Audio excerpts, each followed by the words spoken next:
Hai guys, kembali lagi di channel Trading Camp. Di video kemarin kita sudah membahas tips and trick bagaimana cara kita scalping di market secara sederhana. Nah, di video kali ini kita akan mencoba untuk melanjutkan materi ke topik yang baru, yaitu kita akan membahas tentang market indikator. Jadi di dalam technical analysis itu ada beberapa indikator yang bisa kita manfaatin untuk trading ya. Nah, di sini kita akan membahas ada 5 bagian. Yang pertama kita ada moving average atau indikator MA. Yang kedua yaitu indikator EMA atau exponential moving average. Yang ketiga ada relative stock index atau RSI. Yang keempat ada volume, yang keempat ada divergent. Nah, ini kelima topik ini akan kita bahas satu persatu. Kita akan mencoba untuk memanfaatkan tools indikator untuk membantu kita dalam melakukan technical analysis. Oke, sebelumnya kita lihat dulu, teman-teman bisa lihat cek di poin 1 dan 2. Ini adalah indikator yang biasanya digunakan sebagai bantuan untuk mencari support and resistance ataupun market structure. Kita akan bahas ke MA dulu.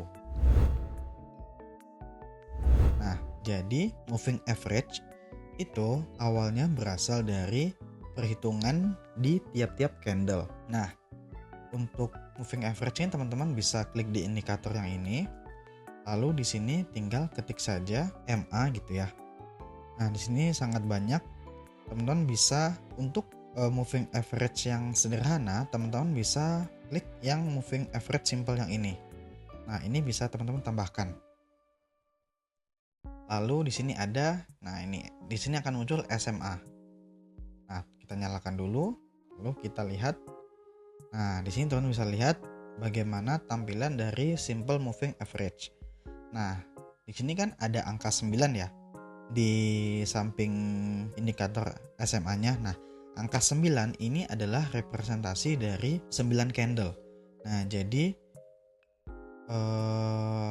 SMA 9 atau simple moving average 9 itu adalah perhitungan dari candle-candle sebanyak 9. Nah, kalau kita misalkan kita ganti, misalkan di sini panjangnya kita ganti, misalkan kita ganti 100, otomatis areanya akan melebar. Nah, teman bisa lihat bahwa yang tadinya garisnya itu cukup curam sekarang menjadi lebih datar ya. Nah, kita akan membandingkan, kita akan menambahkan satu indikator lagi, MA misalkan, biar teman-teman tahu bedanya.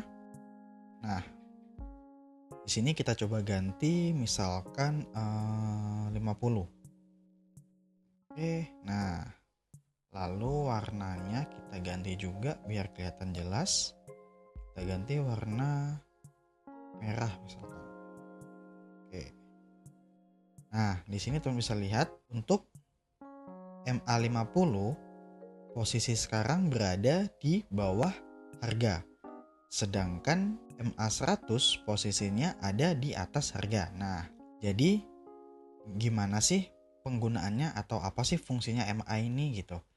Nah, teman-teman bisa menggunakan indikator MA atau moving average itu sebagai bantuan dalam teman-teman melihat support and resistance. Di materi-materi sebelumnya, kita sudah bisa menandai, misalkan di bagian atas itu ada namanya resistance dan di bagian bawah itu ada namanya support, misalkan di sini. Nah, jadi garis-garis resistance dan support ini dinamakan SNR statis atau support and resistance statis. Maksudnya statis adalah area ini itu tidak berubah gitu. Jadi misalkan 2656 dan 2635. Jadi SNR-nya itu ya di area ini gitu. Nah, beda dengan MA. MA dan EMA itu disebut sebagai dynamic support and resistance gitu. Jadi maksud dinamis adalah karena perhitungan candle itu waktunya berjalan terus gitu ya. Nah, jadi otomatis angka-angka MA dan EMA-nya itu selalu berubah gitu. Nah, di sini posisinya angka MA 100 ada di 2642 dan angka MA 50 ada di 2637. Nah, masing-masing MA ini jika terbentuk candle baru pasti akan mengikuti gitu perhitungannya. Jadi itulah dinamakan dinamis. Nah, jadi kalau secara sederhana ini berarti teman-teman bisa lihat bahwa yang area ini, nah di sini. Jadi ini adalah posisi sebagai MA sebagai resisten. Ketika market naik dekat MA langsung turun. Nah, sama ini juga naik lalu turun. Nah, ekspektasi kita ketika market dekat dengan MA dia akan turun ya. Nah, itu adalah penggunaan MA sebagai dynamic support and resistance. Lalu kita akan melanjutkan di bagian exponential moving average. Nah, exponential moving average ini adalah bentuknya sama dengan moving average, cuman ada sedikit detail yang berbeda. Nah, perbedaan itu terletak pada hasil dari perhitungan candlenya. Jika di bagian exponential moving average itu angkanya atau hasilnya itu dieksponensialkan. Itu adalah secara perhitungan. Nah, lalu tampilannya di market itu akan terlihat berbeda. Teman-teman bisa lihat kita akan menggunakan contoh. Di sini kita akan menghapus MA-nya dulu. Kita akan menyisakan MA 100. Lalu di sini kita akan menggunakan MA atau exponential moving average. Kita akan menggunakan angka yang sama yaitu 100. Nanti supaya teman-teman bisa melihat perbedaannya. Nah, pada time frame 1 jam, teman-teman bisa lihat yang biru ini adalah simple moving average. Sedangkan yang hitam itu adalah exponential moving average. Nah, teman-teman bisa lihat di sini perbedaannya. Nah, jadi yang membedakan antara moving average dengan eksponensial itu terletak pada perhitungannya dan reaksinya terhadap market. Teman-teman jika memperhatikan di sini posisi EMA itu cenderung bentuknya lebih berbelok-belok ya daripada si moving average-nya. Maksudnya berbelok-belok di sini dia lebih responsif. Nah, di sini teman-teman bisa lihat terdapat banyak patahan di bagian EMA-nya. Nah, makanya di sini juga ada istilah yaitu jika moving average itu adalah lagging indikator atau indikator yang responnya itu telat. Jadi kalau kita menggunakan moving average yang sederhana, sebaiknya kita hanya menggunakan sebagai dynamic support and resistance, bukan sebagai acuan untuk open dan sell. Kecuali kita menggunakan EMA. Nah, karena EMA ini lebih sensitif terhadap candle, jadi kita bisa menggunakan EMA sebagai bantuan kita dalam entry. Nanti di akhir video kita akan mencoba untuk membahas bagaimana cara penggunaan MA dan EMA dalam strategi trading kita ya. Nah, ini adalah perbedaan antara moving average dan exponential moving average. Lalu kita masuk ke topik ketiga yaitu RSI. Nah, kita bisa cek di sini ini ada stokastik, kita hapus dulu. Cek RSI. Nah, di sini teman bisa lihat ya. Jadi RSI di sini ini adalah tampilan defaultnya, dia ada EMA-nya di sini. Ada moving average-nya. Nah, ini kita akan mencoba untuk menghapus dulu. Kita akan fokus terhadap RSI-nya. Nah, oke, di sini kita panjangkan dulu ya. Nah, oke, di sini teman-teman bisa lihat bahwa ada garis titik-titik ya di sini. Nah, misalkan di sini ini ada di bagian ini. Nah, di sekitar 70 ya. Nah, jadi bagian penting dari RSI ini ada 70. Lalu di sini ada yang di bagian 50. Lalu yang di bawah ada di bagian 30. Nah, Jadi grafik ini itu apa sih? Teman-teman bisa lihat, jika teman-teman pernah mendengar istilah overbought atau oversold, nah itu adalah istilah yang sering digunakan oleh trader di bagian penggunaan RSI ini.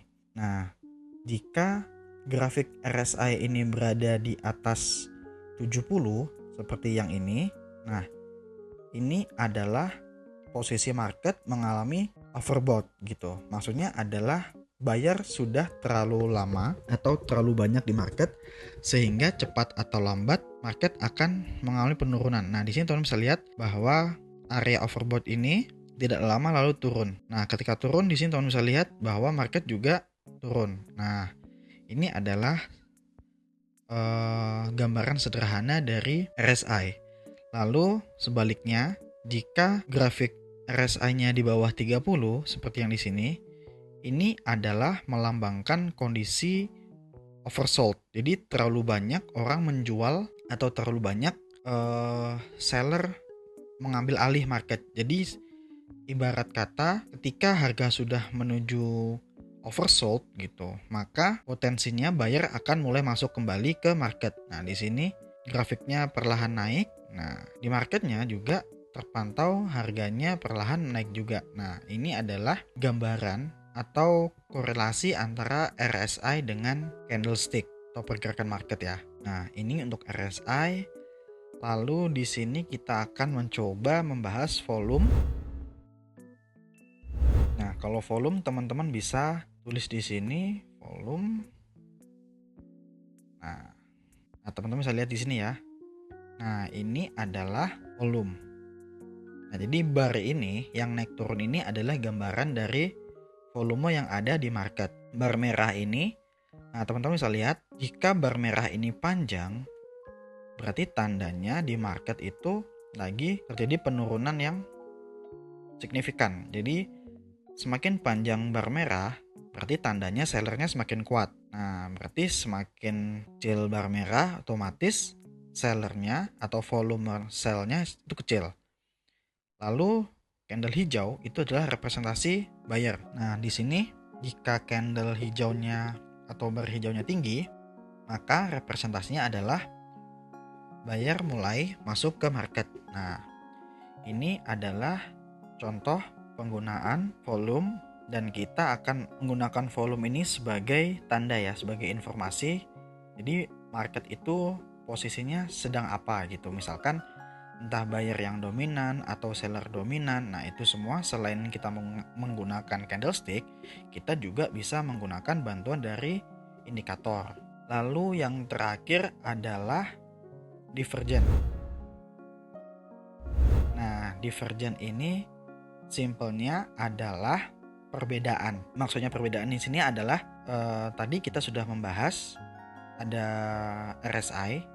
Nah, biasanya divergent ini bentuknya adalah perbedaan gerakan di grafik RSI dengan grafik atau chart candlestick. Maksudnya adalah misalkan jika grafik RSI di sini misalkan dia konsisten membentuk low, nah sedangkan marketnya di sini malah naik, misalkan gini.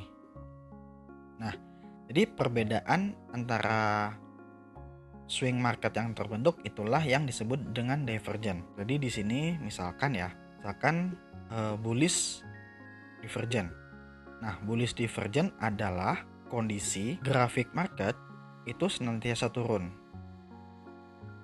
Nah, ketika market turun, tetapi di saat yang bersamaan grafik RSI-nya itu meningkat. Gini misalkan. Nah, jadi di sini ada perbedaan. Bedanya adalah di sini market senantiasa membuat lower low, sedangkan di indikator market senantiasa membuat higher low. Nah, biasanya jika terjadi divergent seperti ini namanya bullish divergent, otomatis potensinya harga akan naik.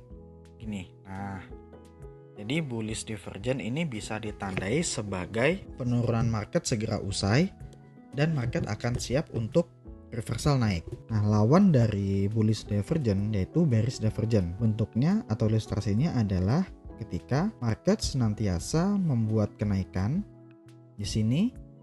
Nah, lalu ternyata di saat yang bersamaan RSI-nya malah membuat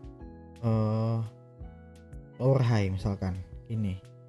Nah, di sini teman-teman bisa lihat ada perbedaan, marketnya membentuk air high, sedangkan indikatornya membentuk air low. Nah, di posisi ini berarti adalah pertanda bahwa ada pelemahan momentum kenaikan.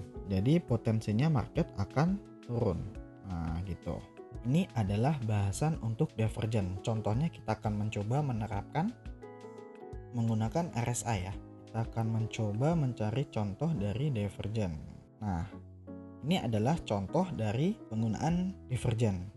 Teman-teman bisa lihat di sini bahwa market mengalami penurunan ya di sini. Nah, ketika market mengalami penurunan, di sini ada low, high, lower, high, lower low saat yang bersamaan, tapi RSI-nya teman-teman bisa lihat malah membuat higher low. Nah, ini adalah pertanda ya. Misalkan berarti kita tandain, kita satukan swing low-nya. Nah, yang ini lalu kita satukan juga swing low yang ini.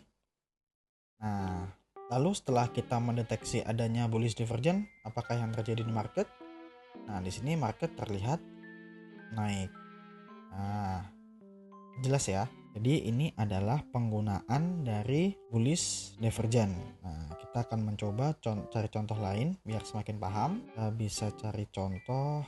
Kita lihat ketika market reversal dari atas ke bawah. Nah, di sini teman-teman bisa lihat ya.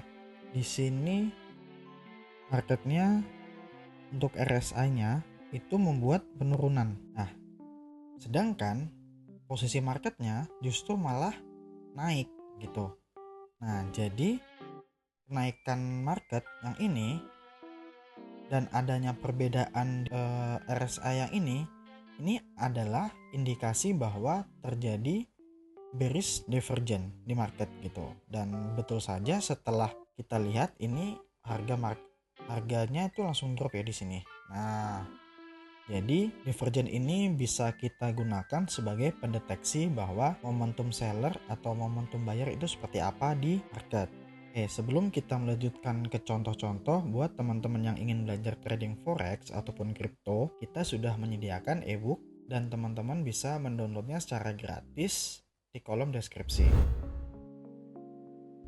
Oke, di sini kita akan mencoba menerapkan bagaimana kita melakukan open posisi dengan menggunakan bantuan atau tambahan dari divergence. Di sini di M15 teman-teman bisa lihat bahwa market gold senantiasa membuat penurunan. Nah, ini masih ada low, ini high dan ini lower low. Nah, di sini marketnya masih bearish. Lanjutkan dulu. Nah, di sini teman bisa lihat bahwa market yang semula itu bearish, di sini ada tanda bahwa market mengalami break. Jadi di M15 ini ada potensi bahwa market akan ada reversal naik. Nah, seperti biasa kita menggunakan bantuan Fibonacci. Nah, kita bisa tarik dari bawah ke atas sini, lalu kita menggunakan posisi long di sini misalkan. Nah, stop lossnya cukup di bawahnya ini sedikit gitu. Nah, awalnya kan kita seperti ini aja. Nah, sekarang kita ingin mencoba untuk melihat apakah ada informasi tambahan dari RSI. Kita lihat dulu. Nah, di sini teman-teman bisa lihat bahwa ketika market membuat penurunan ini, di saat yang bersamaan indikator dari RSI itu sudah menunjukkan adanya kenaikan. Nah, jadi di sini teman-teman mendapatkan tambahan informasi bahwa selain marketnya berpotensi untuk reversal karena adanya break structure, ini di RSI-nya juga ada tanda bullish divergence ya. Kita bisa cek apakah berhasil. Nah, di sini marketnya hit. Nah, kita lihat bahwa running ya. Nah, di sini teman-teman mendapatkan 1 banding, di sini 1 banding berapa? 1 banding 2 lebih gitu. Atau mau target 1 banding 3 juga boleh. Nah, intinya di sini tanda dari M15 break struktur ditambahi dengan adanya bullish divergence. Nah, itulah contoh sederhana penggunaan indikator untuk membantu kita dalam trading. Mungkin cukup sekian bahasan materi kita pada video kali ini. Semoga videonya bermanfaat ya. Terima kasih sudah menonton. See you. Bye.